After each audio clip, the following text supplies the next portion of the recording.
A gente vai voltar então a fazer contato com a Luciane Miyazaki para falar um pouquinho desse temor, de toda essa situação que está acontecendo em relação à dengue em Londrina. Lu, você acompanhou aí, você está me ouvindo no seu retorno essas mensagens das pessoas preocupadas com a dengue, informando que tem gente na família com a doença, informando que tem vizinho ali que parece que não está limpando o quintal, que está sendo negligente. A situação realmente é preocupante.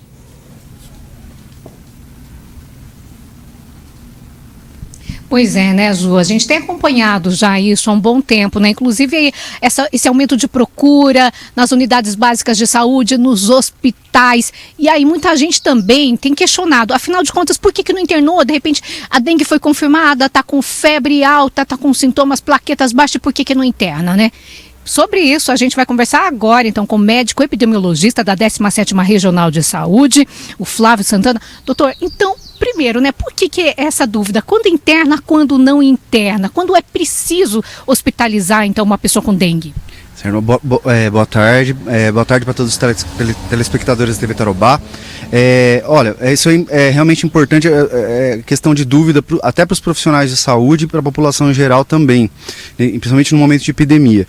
O Ministério da Saúde tem os critérios bem estabelecidos de classificação grupo A, B, C e D, e geralmente a internação é quando a classificação dos sintomas, dos sinais e sintomas se enquadram no grupo C e D, que basicamente seria a presença de sinais de alarme ou os sinais de choque, né, que basicamente para nós, em linhas gerais, seria algum sinal de sangramento evidente, alguns sinais laboratoriais, por exemplo, a queda, que a gente chama queda abrupta de plaquetas, ou algum sinal de descompensação cardiovascular, que aí o profissional de saúde vai analisar. A prova mais simples que detecta esses sinais em geral é a prova do laço. Então, mas a internação em si, não só a presença desses sinais, por exemplo, a prova do laço positiva, também depende de como está clinicamente o paciente. Então, assim, que eu peço para a população confiar nos profissionais de saúde, que quando for necessário, a internação vai ser sugerida. Até porque, lembrando, que a internação em geral, ela tem seus riscos também, infecção hospitalar e tudo mais. Então, por isso que os critérios eles têm que ser bem pensados e avaliados. E aí agora a gente também vive um pânico generalizado, né?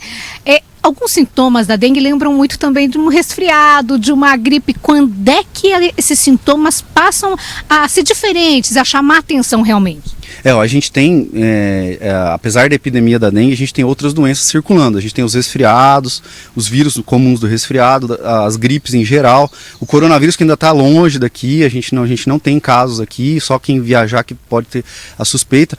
E, inclusive, a dengue tem demonstrado casos em que a gente está tendo, por exemplo, o exantema, que são as manchinhas pelo corpo, e sem a pessoa perceber ou acabar medindo febre. Então, o que é importante, na dúvida, procurar o serviço de saúde, principalmente se tiver algum sinal de sangramento, ou tiver hipotensão, quando tiver com a queda de pressão, se sentindo mal, fraqueza, procurar o serviço de saúde para avaliar. A avaliação das plaquetas depende de exame laboratorial, que aí o profissional de saúde, o enfermeiro, o médico, dependendo do local, ele vai indicar o exame de tempos em tempos e avaliar. E é claro que a gente sabe que pelo volume de pacientes, de pessoas, cidadãos como nós, assim, com suspeita da doença, o que eu peço à população ter paciência, aguardar, respeitar a classificação que for feita no local e aguardar o resultado de exame no local até que os profissionais de saúde façam a orientação do que a pessoa tem e o que ela tem que fazer para se cuidar. E aí tem algumas pessoas aí que ficam, mas por que tem que depois ficar lá indo do postinho todos os dias e mede plaqueta? Por que precisa? Por que isso é importante?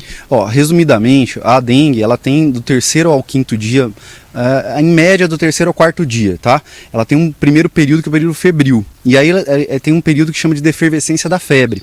E aí a gente precisa monitorar, porque nesse período de defervescência da febre, que é quando parece que a pessoa melhorou, a febre dá uma cessada entre 12 a 24 horas, aí a febre pode voltar, e aí que as complicações com mais frequência aparecem, que são aquelas que levam à internação e podem ter um risco maior de óbito, né, de falecimento.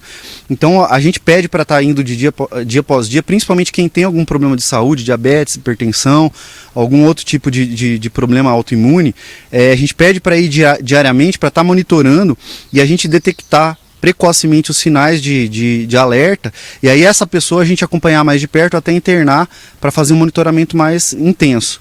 E aí, muitas vezes, aquelas pessoas que não têm outro problema de saúde, a gente pede para retornar entre o terceiro e quarto dia, quando a febre cessar, para a gente poder avaliar para ver se não tem algum sinal de alerta para as complicações. Basicamente, resumidamente, é isso.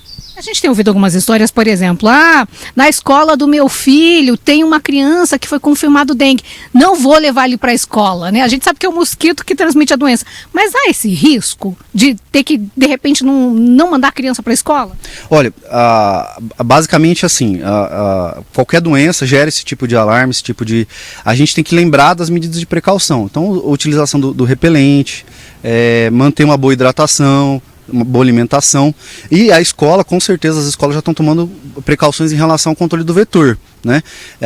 Tudo isso sendo feito, a gente não tem motivo para isso. Algumas situações muito excepcionais, de caso de algumas doenças específicas, sim, se interdita algum local, mas isso não há indicação em local nenhum para ser feito essa medida. Pelo contrário, a gente acaba causando um pânico desnecessário nas crianças e elas acabam perdendo o segmento do ano escolar delas. Então, quando houver essa indicação, o poder público vai alertar, vai ser feito algum tipo de...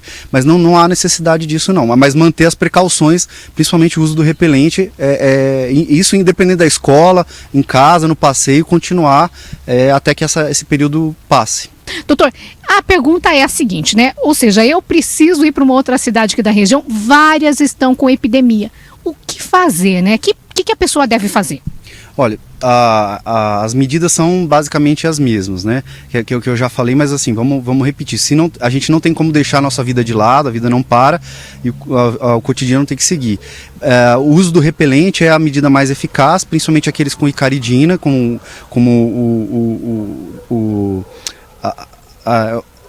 o componente mais efetivo, né, a icaridina como o componente mais efetivo da fórmula, e está passando, principalmente nesse calor, de meia hora, pelo menos de uma hora a cada 2 horas está reforçando.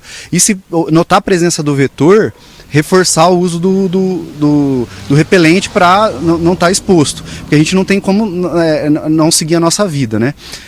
Agora, uma outra medida em relação à questão, não existe vacina ainda para a doença, então seria mais esse cuidado, e a gente tem que tomar cuidado até para não acabar causando uma discriminação desnecessária. Não é toda pessoa que às vezes está com o nariz escorrendo ou está passando mal que vai estar com dengue, né? E a transmissão, ela depende do vetor, não acontece de pessoa para pessoa. Então, basicamente, o uso colocar na ordem do dia, o uso do repelente é a principal maneira de prevenir a doença nesse momento, né?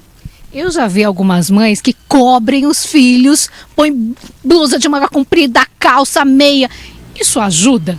Olha, dependendo do local que você for, por exemplo, se você for no local de mata, for fazer um passeio, de repente essas medidas de uso de roupas, né, até para quem trabalha em locais assim, ele é efetivo. O problema é que o calor, até no caso das crianças, a gente pode acabar causando uma desidratação se a gente não oferecer líquido, e o desconforto que isso oferece. Então, como a gente tem os repelentes hoje, principalmente aqueles que têm icaridina, como bastante efetivos, é melhor manter a hidratação, uma roupa leve, e aí utilizar o repelente do tempo em tempo que é necessário para manter o vetor longe, né? O mosquito longe. Tá certo, doutor, muito obrigado pelas informações. Juliana? Tá certo, então, Luciane, mais uma vez, muito obrigada pela sua participação, e a gente também agradece, então, o doutor Flávio Santana.